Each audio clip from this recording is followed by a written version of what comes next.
Hello everyone and welcome to my Royal Family Today update channel. I hope everyone is having a wonderful day.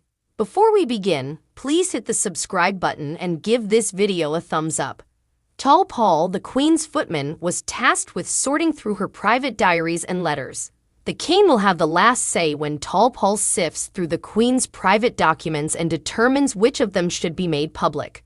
Some of the Queen's personal records, including a handwritten diary, may be made available to the public in the near future. The exception is that any materials deemed too sensitive or personal will be kept confidential at the discretion of the King, who has chosen an intriguing proofreader. Sifting through the private papers must be done with the greatest confidentiality as they contain the Queen's most intimate sentiments and observations, and the King has somewhat shockingly delegated the duty to a retired footman lovingly known to as Tall Paul. Paul Wybrew, who is 6 feet 4 in tall, was a faithful member of the Queen's staff for 44 years and was present with her in her final days at Balmoral. After she broke into the Queen's bedroom in 1982, he dragged Michael Fagan to the ground and escorted him out of Buckingham Palace. To the general audience, Tall Paul is most known for his appearance in the James Bond spoof for the London 2012 Olympics opening ceremony.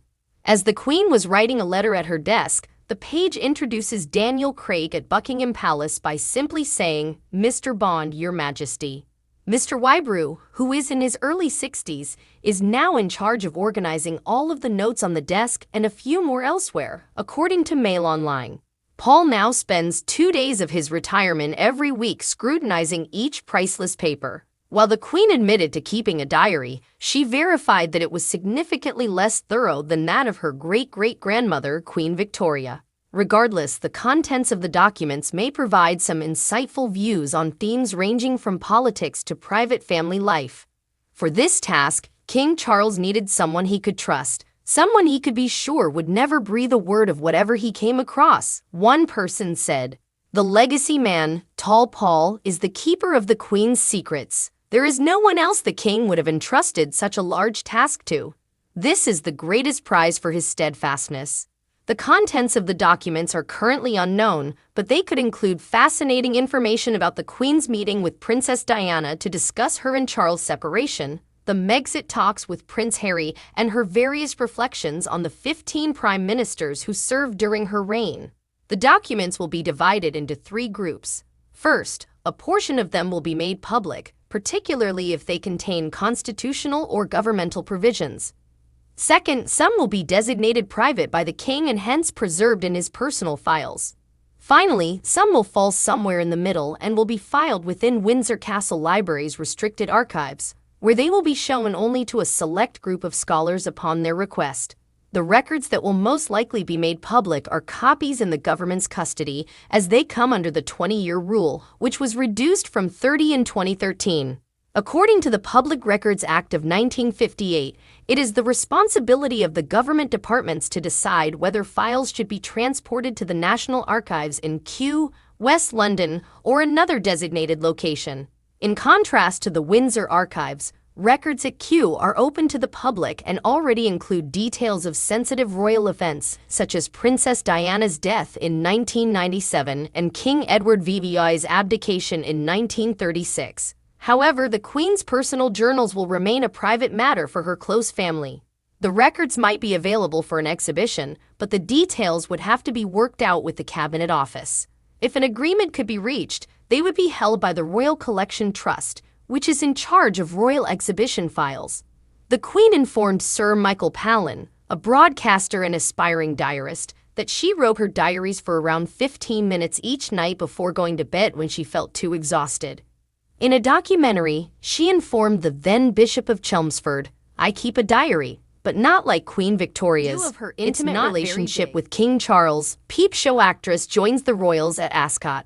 Sophie Winkleman, star of Peep Show, was photographed with King Charles and Queen Camilla at Royal Ascot after arriving with husband Lord Frederick Windsor, His Majesty's second cousin.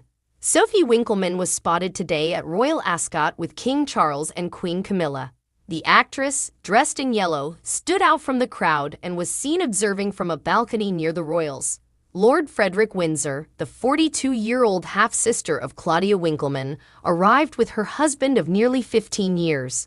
The 44-year-old British financial analyst is the sole child of Prince and Princess Michael of Kent. He is His Majesty's second cousin and so first cousin to the late Queen Elizabeth II. Sophie stunned in a white hat as she pulled up on day 5 of the annual festival, her brown hair down. Her traditional item was paired with a yellow tea dress and white heels.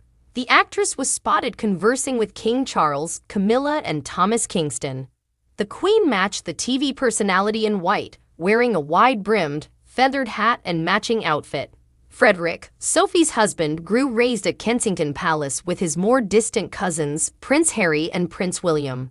Before marrying Prince Michael in 1978, his mother was born Baroness Marie Christine von Reibnitz. Freddie, the 53rd in line to the throne, and Sophie married in September 2009 at Hampton Court Palace. They have 2 kids together, Maud, 9, and Isabella, 7. Sophie is well known for her roles in Peep Show, in which she played Big Suze. Her other credits include Sanditon, Strike, 2.5 Men, and 100 Questions. Sophie has previously stated that marrying into the royal family has been a great experience for her. "I've been incredibly welcomed with open arms by all of them," she told The Times in 2020.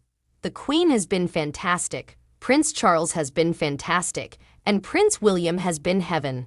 They'd never tell me off if I wanted to play a role," she added. "Everyone has taken care of me." Oh, please don't make me sound as a pillar of strength for the royal family during the first Balmoral summer without the Queen. The royal family will maintain a long-standing tradition by spending some of the summer months at Balmoral Castle in Scotland, with Princess Anne playing an important role this year. According to a body language specialist, Princess Anne will be a pillar of strength for the royal family as they return to Balmoral for the summer. King Charles and Queen Camilla intend to carry on Queen Elizabeth II's tradition of gathering the royal family at the Scottish Palace. However, following the late Queen's passing in September, it is likely to be bittersweet for the family. Darren Stanton, a body language specialist, believes the Princess Royal will be the glue that ties them together. Mr. Stanton, speaking on behalf of Slingo, told Express.co.uk that the Queen's immediate offspring will feel it the most because life at Balmoral with the Queen is all they've known. "Princess Anne is a very resilient person, and I believe she will be very important in maintaining the stability, especially the emotional stability of those who are upset," he said. "She has the same stoicism as the Queen and will be a pillar of strength for her relatives." Princess Anne and the Queen had a strong friendship because of their work ethic, sense of humor, and love of horses. Because of the quantity of engagements and appearances she makes on a regular basis, Annie is sometimes referred to as the hardest-working royal. The 72-year-old accompanied her mother's coffin on the 6-hour journey from Balmoral to Edinburgh, demonstrating her dedication to the Queen.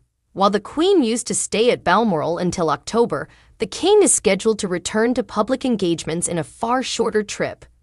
Since the transition of reign, King Charles, 74, and Queen Camilla, 75, have remained at Birkhall, their Jacobean mansion on the estate's outskirts. The King is expected to visit Birkhall in July, and the grounds, gardens, and displays will stay available to the public until August 16, implying that the royal family will not move into the castle for another week.